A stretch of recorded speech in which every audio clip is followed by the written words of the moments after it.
Cerita dimulai dengan Hyun-soo, seorang pria yang hidupnya nol masalah. Dia sebagai seorang penyiar radio dan bintang iklan. Waktu siaran, dia mendengar curhatan orang lain.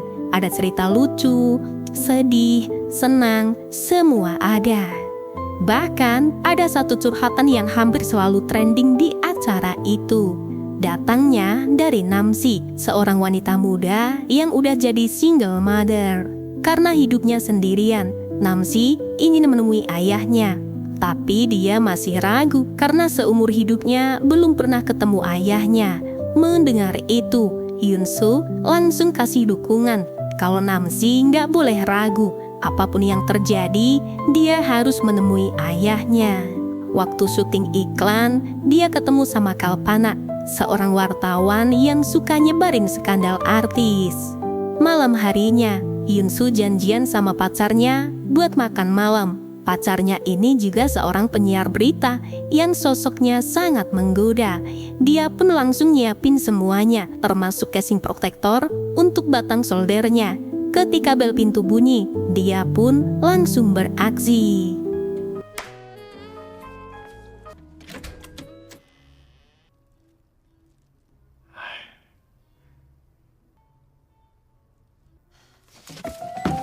Begitu bingungnya bocah ini, dia melihat wanita bersama anak kecil, yang ternyata itu adalah Namsi, wanita single mother yang sering curhat di acara radio. Hyun-soo bingung, dia tanya, "Kenapa kamu malah datang ke rumahku?" Namsi jawab, "Bukannya kamu menyarankan aku buat nemuin ayah?" Mendengar itu, Hyun-soo langsung menatap wajah Namsi yang sangat mirip dengan seorang wanita. 정남이요. 황정남. 여긴 어쩐 일로? 황석연이 우리 엄마인데. 나는 Namsi adalah anaknya. Dia lahir dari hubungan Hyun-soo sama Bogyung, wanita tetangga sebelah rumahnya yang umurnya 5 tahun lebih tua. Hubungan itu terjadi waktu Hyun-soo masih kelas 3 SMA. Dan dari hubungan terlarang itulah Namsi lahir ke planet ini. Selama ini dia nggak tahu kalau pacar pertamanya hamil. Karena setelah lulus SMA, Hyun-soo pindah ke kota untuk mewujudkan mimpinya. Dan di usia yang masih muda ini, dia pun akhirnya punya cucu. Tak lama kemudian, pacarnya pun datang. 아이고 어떻게? 나오지 말고 가만히만 있으면 되는 거야.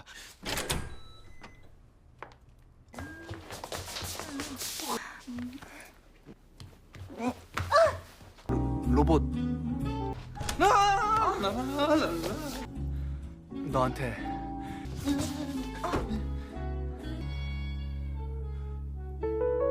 헤어지자. Karena situasi ini semakin gila, Hyun-soo pun akhirnya membuat keputusan berat. Akhirnya, dia putusin pacarnya. Pacarnya bingung, kenapa semua ini bisa terjadi. Padahal hubungan mereka baik-baik aja. Tapi Hyun-soo tetap sama keputusannya. Setelah pacarnya pergi, Hyun-soo mulai sadar kalau dia mengambil keputusan yang salah. Akibatnya, dia mengusir mereka karena dia nggak percaya dan mengelak kalau Namsi adalah anaknya. Karena saat itu Hyun-soo menyolder pacarnya hanya sekali. Jadi Hyun-soo nggak percaya kalau berhasil menanam benih super di usia muda. Mendengar keraguan itu, Namsi pun jawab. Dia bilang hal seperti itu sangat mungkin terjadi karena dia sendiri mengalaminya. Waktu masih SMP, dia pernah melakukannya sekali. Dan dari situ dia melahirkan Gi-dong. Tapi Hyun-soo tetap mengusirnya. Namsi pun menurutinya dan akan pergi dari sana. Tapi dia mengancamnya. 진짜 가요? 얘 잘 시간인데? 건강하세요. 영화배우 김준영 어쩌다 글쎄. Waktu sarapan, Hyun-soo masih nggak percaya kalau mereka adalah anak cucunya. Karena kalau dilihat dari marganya, wajah dan mata saat senyumnya pun sangat beda. 뭐 닮은 데가 없잖아. 어? 난 웃을 때 눈 안 보이잖아.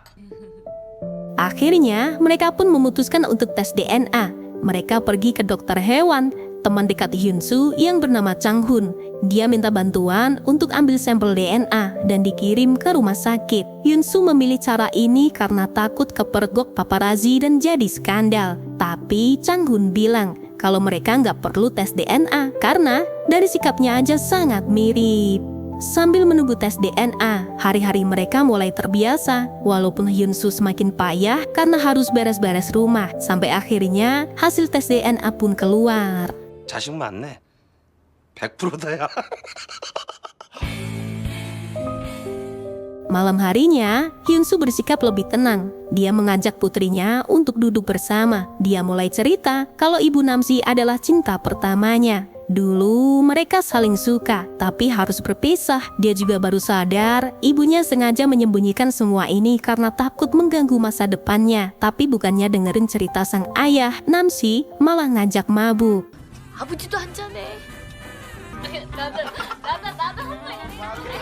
Paginya dia pun kaget, ada Namsi tidur di sebelahnya. Dia ketar-ketir kalau semalam udah melakukan hal yang sangat mengerikan.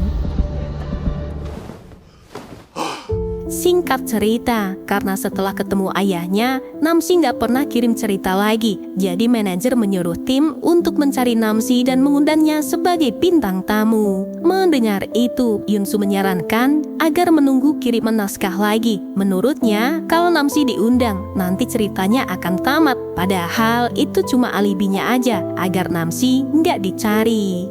Akhirnya Namsi ngirim cerita. Tapi cerita itu diubah sama ayahnya, isi cerita yang gak sesuai dengan kenyataannya. 2 hari kemudian, radio mengadakan live streaming musik.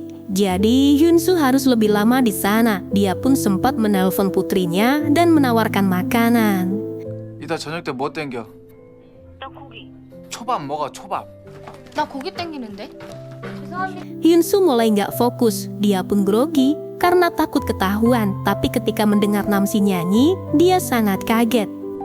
아마도 그건 사랑이었을 거야 희미하게 떠오르는 기억이 Ternyata putrinya memiliki suara yang indah dan pandai dalam bermain musik. Sesampainya di rumah, Hyunsu melarang Namsi ikut kompetisi. Dia takut hubungan mereka akan terbongkar. 내가 많이 잘못했다. 꼭 한번 참가해달라면서요. 아프다 그러자. 어? 내가 조금 잘못한 걸로 하고. 왜? 아주 한마디를 안 꺾여. 너 애까지 있는 애가 애 육아에 애를 써야지. 노래나 부르러 다닌다고 말이야. 너 성장 배경이 어쨌길래 이 모양이야. 애비 없이 커서 그럴걸요. Esok harinya, Hyunsu akhirnya mengizinkan Namsi ikut kompetisi. Karena aktivitas mereka makin padat, Namsi menyarankan agar Gidong masuk TK. Hyunsu setuju, tapi sebelum itu, dia menjelaskan gimana caranya memanggilnya di depan umum. Untungnya, Gidong cepat paham karena dia anak yang pintar. Pada akhirnya, Hyunsu mendaftarkan cucunya ke sekolah, tapi Gidong malah diam berdiri. Yang ternyata, dia punya sifat yang sama persis dengan kakeknya, yaitu pria playboy. 뭐 보는데 뭐?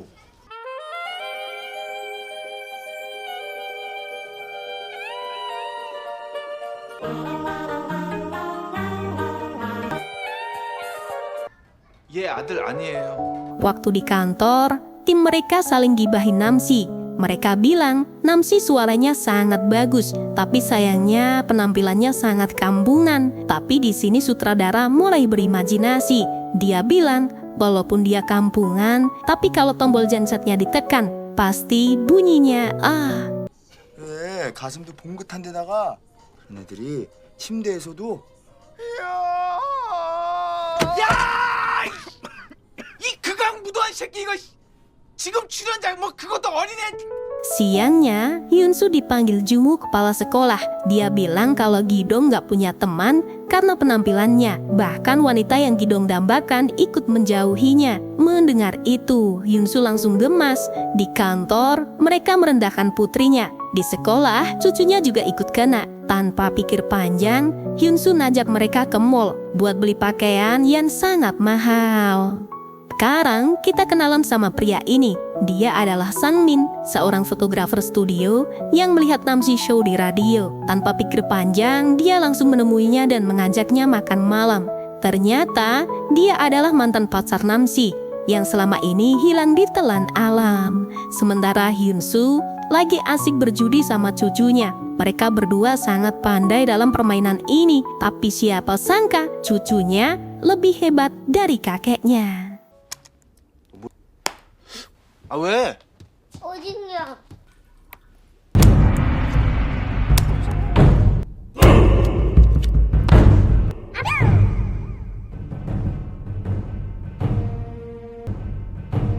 저기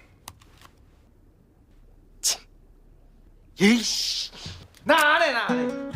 Esok paginya, Hyunsu dipanggil lagi sama Jumo. Dia bilang kenapa Hyunsu nggak bilang kalau Gidong pintar bermain. Dia pun kaget, merasa malu karena mengira Gidong main kartu di sekolah. Tapi ketika Gidong masuk, 야, 너 그럼 여기서 그걸 하면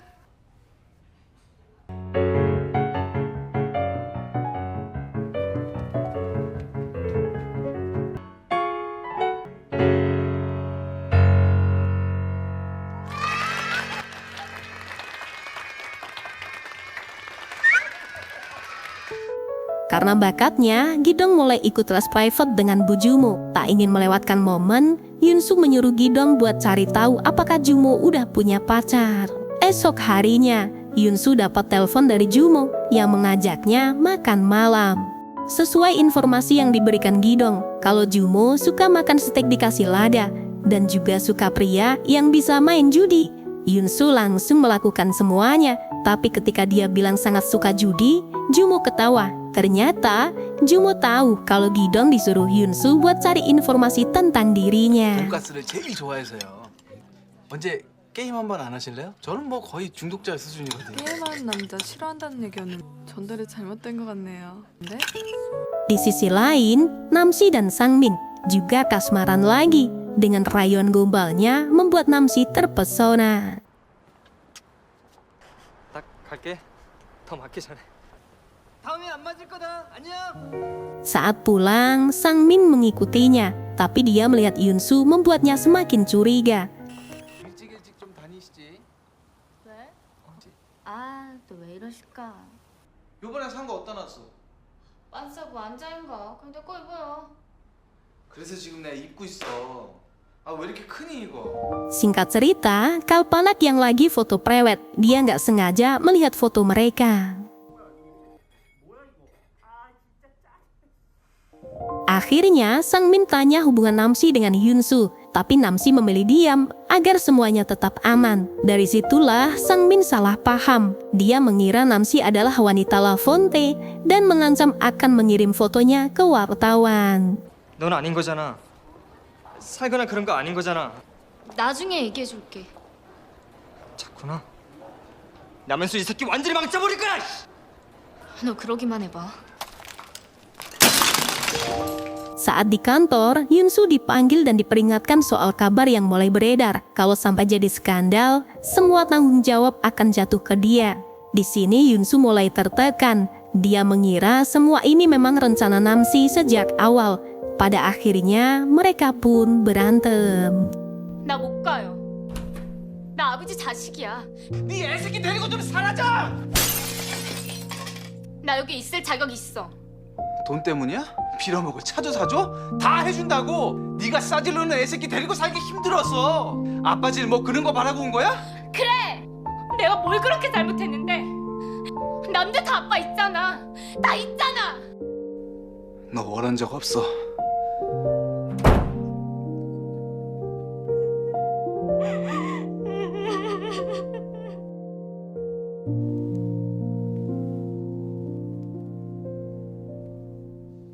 그동안 신세 많았어요.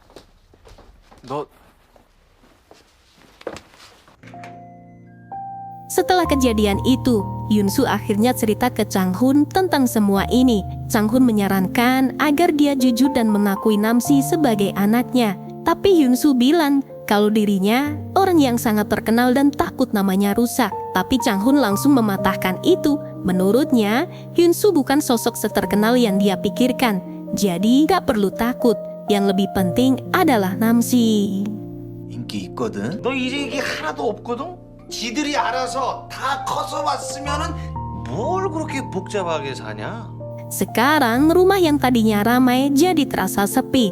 Waktu itu, Yunsu memutar rekaman curhat Namsi yang dulu pernah masuk ke acaranya. Karena itulah dia kembali membacakan ceritanya. Tapi kali ini curhatannya dikirim dari ayahnya sebagai pesan permintaan maaf untuk Namsi. 이모 3번에 빼줄게요. 잘 있어.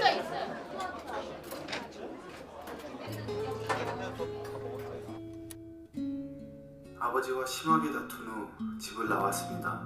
Namsi yang lagi kerja mendengar siaran itu.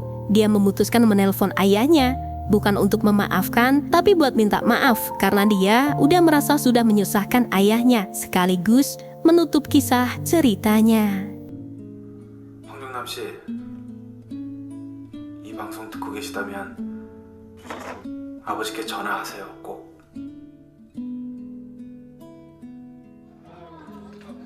여전히 글은 잘 쓰시네요. 저희 아버지 아세요?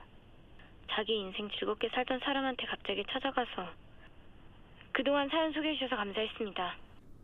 야 정대야 음악. 황정남 씨, 아직도 이 방송을 듣고 계신다면 아버지를 용서하고 안 하고를 떠나서 본인의 꿈까지 적지는 마십시오. Mendengar itu, Namsi akhirnya memutuskan datang ke babak final. Para finalis mulai latihan sebelum tampil. Saat giliran Namsi, dia menyanyikan lagu milik ayahnya. Di tengah penampilan itu, dia kaget ketika musiknya tiba-tiba diiringi orkestra. Setelah selesai, Namsi dipanggil masuk untuk persiapan make up. Tapi setelah itu, dia baru sadar kalau Gidong sudah nggak ada di sana. 다시 만나니까 좋아? 황진 씨, 빨리 분장실로 갈게요. 그래서 좀만 기다려. 알았지?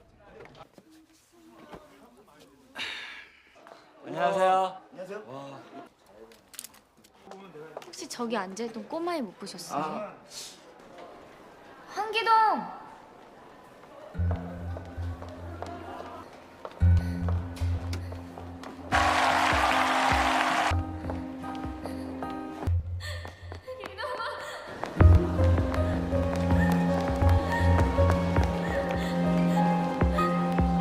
방송 1분 전입니다. 난 거기.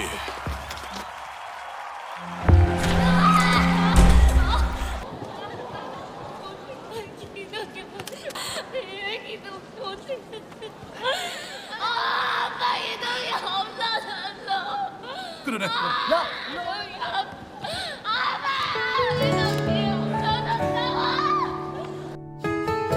Yunsu bingung mau berbuat apa di depan banyak penonton. Dia melanjutkan acara sesuai arahan pemimpin. Tapi saat melihat mainan Gidong, 여러분 반갑습니다. 여러분을 만났던 스타 탄생의 위에 야 이 새끼야 너 거기 서면 안 돼!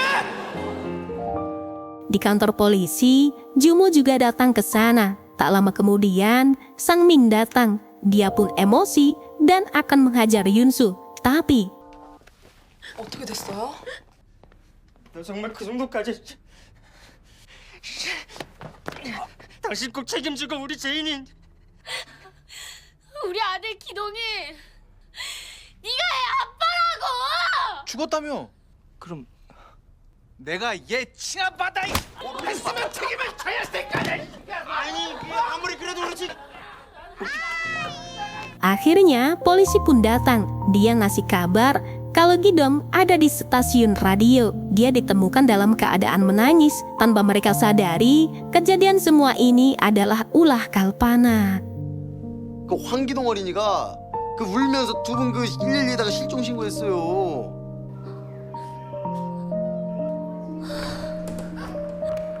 기동아! 야 이놈의 새끼야! 너 어디 갔다 와? 애는 왜 때려? Keesokan harinya, kabar tentang Hyunsu mulai tersebar. Dia pun maju untuk memberikan klarifikasi di depan wartawan. Tapi baru aja ngomong, perhatian wartawan langsung keluar ruangan. 어릴 적 사랑한 여인이 있었습니다.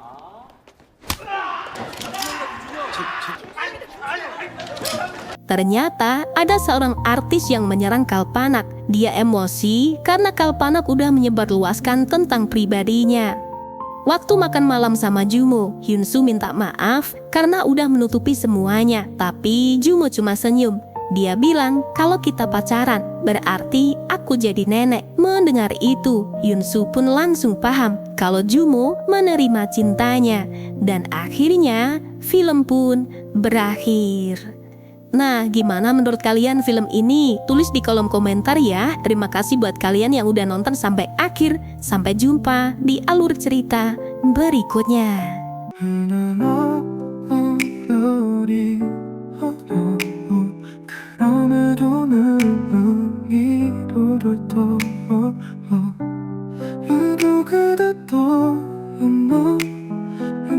그대도